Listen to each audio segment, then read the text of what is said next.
What's up, guys, and welcome back to my reading journey. Hope we're all doing absolutely fantastic, and today we're going to continue with the Discourses of Epictetus, and we're going to continue with the book first in chapter 8. That faculties are fraught with danger for the uneducated. Let's get started.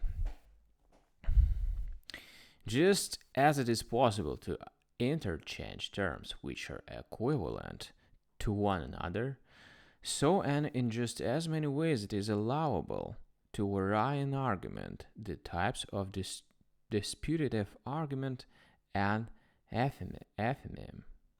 Take for instance this kind of argument. If you borrowed and did not repay, you owe me the money. You did not borrow without repaying, therefore you do not owe me the money. And the philosopher above all others is the proper person to handle such arguments with skill. For if ephenem is imperfect syllogism, plainly he who is trained in perfect syllogism would be equally capable in dealing with imperfect. Why then, you ask, do we not train ourselves and one another in this style of argument? Because even now, though we do not devote ourselves to training these matters, and though we are not drawn away, so far as I have my influence from cultivating character, nevertheless we make no advance towards godness. What should we have to expect then, if we should add this business to our other employments? And there is more. Not only should we have less leisure for more necessary things, but we should give in common occasion for conceit and vanity. For the faculty of this disputative and plausible reasoning is a powerful one, especially if it should be developed by training and gain further dignity from mastery of language.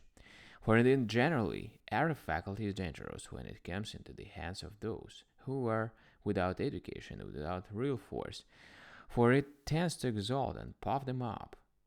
For how would it be possible to persuade the young man who excels in these arguments, that he ought not to become dependent upon them, but to make them depend upon him? Instead of this, he tramples underfoot all we say to him and walks among us in a high state of elation, so puffed up that he cannot bear that anyone should remind him how far he has fallen short and into what errors he has lapsed. What do you mean? Was not Plato a philosopher? I reply,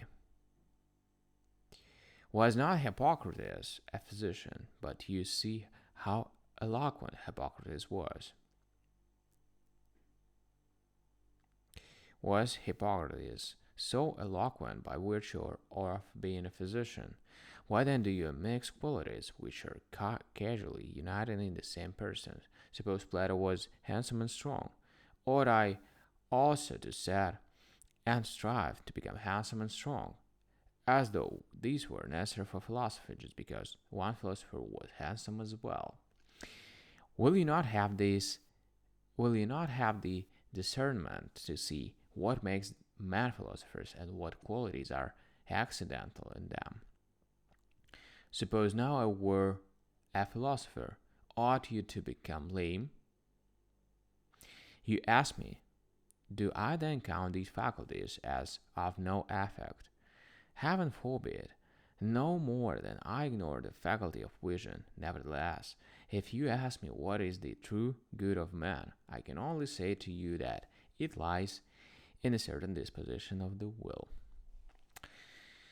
Alright, guys, it was a short reading session, and as usual, we're going to continue tomorrow. Thank you for joining me today in this video. We're going to see you tomorrow. Bye.